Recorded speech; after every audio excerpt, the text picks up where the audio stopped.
Nanti semua ingat ya teman-teman, ada waktunya. Foto ada waktunya, bikin konten di sana buat kenang-kenangan ada waktunya. Tapi begitu nyampe tunjukkan dulu keseriusan kita dan ungkapan syukur kita, kok bisa sujud syukur begitu nyampe. Ya, sepanjang jalan tobat lagi. Astagfirullah. Sampai nanti, apalagi puncaknya di Madinah itu adalah Raudhah. Dan bayangin Raudhah nggak bisa lama-lama kita di dalam sana. Padahal kita ingin bermunajat di Raudhah karena itu adalah makamnya Rasulullah Muhammad Sallallahu Alaihi Wasallam. Bayangin sepanjang jalan teman-teman. Ya, bayangin kita sekarang sudah memasuki pelataran Masjid Nabawi. Siap-siap kita mau sholat, ambil tempat. Yang wudhunya batal, wudhu lagi.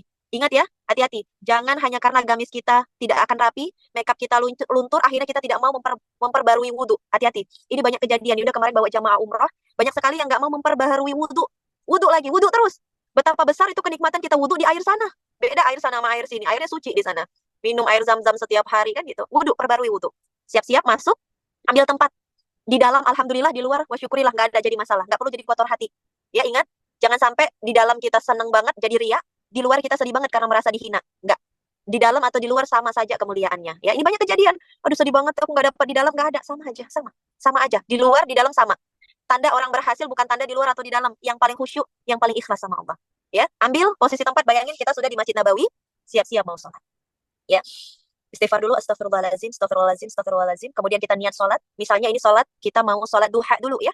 Mungkin masih ada waktu sebelum waktu zuhur kita sudah sampai di Masjid Nabawi. Artinya jangan sampai Allah yang nunggu kita tapi kita yang nunggu panggilan Allah. Itu ya teman-teman. Kalau di rumah sini kita biasa-biasa sholatnya, di sana jangan.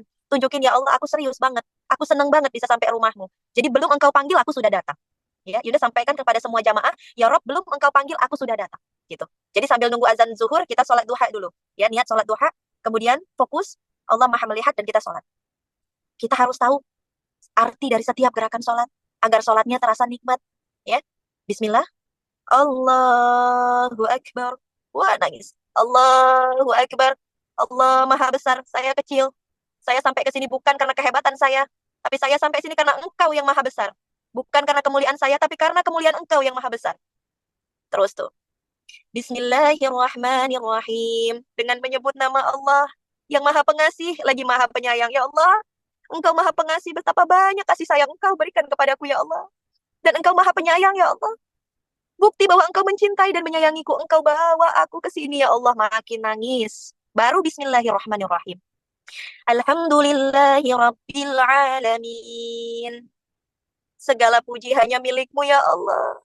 Gak layak saya dipuji Ibu Haji, Pak Haji, gak layak ya Allah. Segala pujian hanya milikmu ya Allah. Betapa hinanya diri saya ya Allah. Ar-Rahmanir-Rahim. Kau Maha Pengasih lagi Maha Penyayang ya Allah. Maliki Yaumiddin. Kau pemilik hari pembalasan ya Allah. Saya takut ya Allah.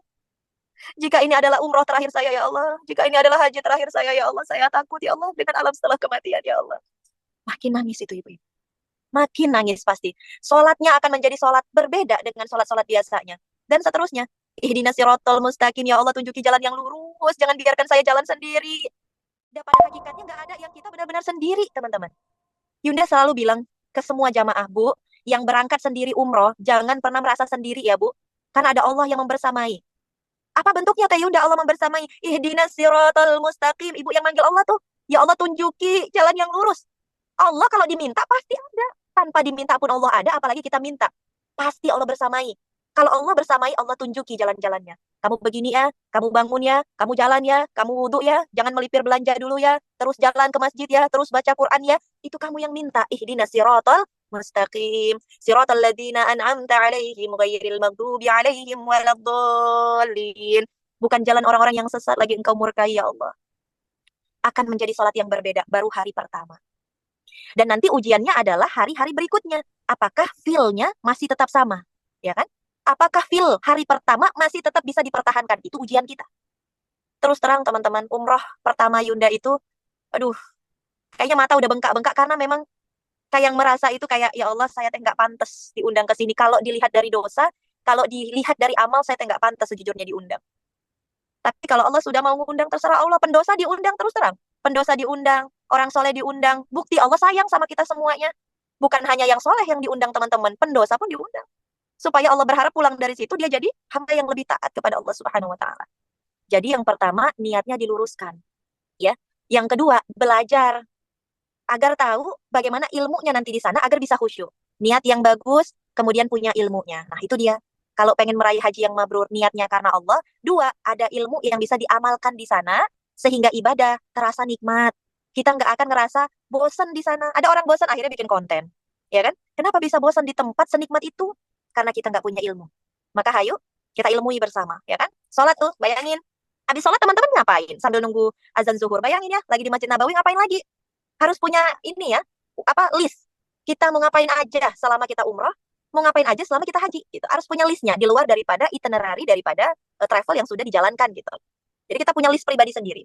Nyampe, kemudian kita sudah selesai sholat, kita bermunajat. Ya. Nah, pada saat kita bermunajat, Yunda sampaikan, yuk banyak-banyakin doain orang lain. Jujur teman-teman, banyakin doain orang lain. Karena gini, kalau kita doa sendiri, kita tanya sama diri kita, aduh sesoleh apa kita? Ya kan? Kita minta sendiri, seberapa besar peluangnya dikabul Allah kalau melihat dosa-dosa kita. Tapi kan dikatakan, ada dalam satu riwayat hadis sahih, dikatakan bahwasannya, apabila kita mendoakan saudara kita, maka malaikat mengaminkan doa yang sama untuk kita, dan Allah akan mengijabahnya untuk kita. Kalau kita hanya doain diri sendiri, peluangnya kecil sekali. Makanya, ada satu amalan dari putri Rasulullah Muhammad SAW, yaitu Sayyidatun Fatimah Az-Zahra. Amalan daripada Bunda Fatimah ini adalah beliau senang sekali mendoakan kebaikan untuk orang lain. Kalau beliau berdoa dan bermunajat, itu jarang sekali mendoakan diri sendiri. Pasti mendoakan dulu yang pertama untuk kedua orang tua beliau, manusia paling mulia yaitu Sayyidah Khadijah dan juga Rasulullah Muhammad SAW. Nanti ngedoain lagi untuk anak beliau Hasan dan Hussein. Nanti doain lagi untuk umatnya, untuk sahabat dan lain sebagainya. Kita pun sama. Yuk kita coba ngamalin amalan rahasia daripada Bunda Sayyidah Fatimah ini. Pas kita udah duduk, doain yang banyak. Ya Allah, kalau tahun ini saya hanya berangkat umroh sendiri. Kalau tahun ini saya hanya berangkat haji sendiri, ya Allah. Tahun depan saya akan gandeng ibu bapak saya untuk bisa berhaji bersama saya. Saya nggak tahu caranya, terserah engkau caranya, ya Allah. Tapi saya DP kepada engkau, saya daftar lagi, ya Allah, kepada engkau. Kalau Yunda terus terang sama Koko itu daftar, Yunda bilang sama Koko gini, ayo sayang kita berdoa kepada Allah, kita daftar yuk sayang sama Allah. Awalnya bingung, daftar gimana? Ya daftar, ayo kita berazam kepada Allah, ya Allah. Kami mendaftar lagi kepadamu, ya Allah. Kalau hari ini kami umroh hanya berdua, kami mendaftar, ya Allah. Nanti kami daftar umroh sekeluarga, ya Allah. Terserah engkau bagaimana jalannya. Engkau yang maha kaya, engkau yang maha besar, engkau yang maha sempurna, ya Allah. Sementara kami tidak sempurna, ya Allah. Kami daftar ya Allah, kepada engkau sekeluarga, ya Allah, kami daftarnya. Seterusnya, Yunda berangkat sama keluarga. Ini nanti haji, ayo daftar. Teh Ira, Teh Indira, Teh Selfie. Kalau punya kesempatan umroh haji, daftar sama Allah. Pada saat kita melihat Ka'bah, pada saat kita tawaf, daftar sama Allah. Minta sama Allah, ya Rabb, hari ini saya berhaji hanya sendiri. Tapi saya daftar, ya Allah, besok saya daftarnya bersama pasangan saya. Nanti doa lagi. Untuk tahun depan saya daftar lagi, ya Allah, untuk berhaji bersama kedua orang tua saya. Daftar langsung kepada pemilik Baitullah, pemilik langit dan bumi, yaitu Allah Subhanahu wa taala. Daftar langsung, daftar. Ya, doa. Banyak doain orang lain, ya Allah, undang ibu bapak saya, undang adik saya, undang paman bibi saya, undang sahabat takwah saya, undang ya Allah guru-guru saya, ya Allah. Undang ya Allah. Yunda sama Koko itu punya guru. Beliau ini ya Allah, guru ngaji kampung, ya.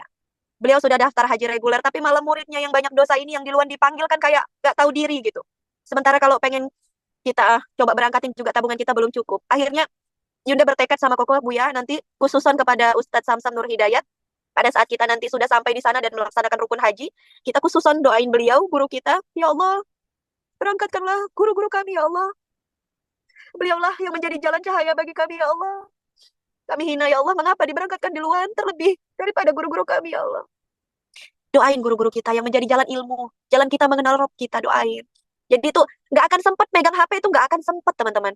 Karena sibuknya doa, sibuknya munajat, sibuknya ingat orang lain supaya orang itu pun merasakan nikmat nanti berangkat haji dan umrah seperti kita. Nanti kalau kita sibuk banyak doain orang, apa kata malaikatku, aminkan yang sama pun untuk dirimu. Engkau pun akan dipanggil lagi. Gitu.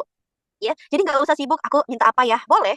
Nggak dilarang, sekali lagi nggak dilarang minta untuk diri. Tapi kalau Yunda pribadi akan sangat sibuk sekali untuk mendoakan orang lain, karena jaminannya adalah malaikat, makhluk Allah yang taat, yang tanpa dosa, yang mengaminkan doa kita. Ku aminkan yang sama semisal itu pun untukmu. Bayangin, kalau kita amin sendiri, kita pendosa. Ya, kita aminin sendiri, kita pendosa. Nggak ada jaminannya ini doa kita diijabah. Tapi malaikat, makhluk Allah yang taat, yang mengaminkan doa kita. Itulah yang dilakukan oleh Sayyidah Fatimah, teman-teman. Ya, duduk di situ doa, banyak doa. Doa terus yang banyak. Bayangin, terus ngapain lagi? Ini belum masuk waktu zuhur nih. Ya, ngapain lagi? Buka Quran. Ya, buka Qurannya, siap-siap bawa Quran. Jangan yang kita bawa itu aneh-aneh dalam tas kita. Bawa Quran, buka Quran, yang ngaji terus. Kalau selama di Indonesia ngajinya cuman Arabnya doang, pas di sana baca artinya.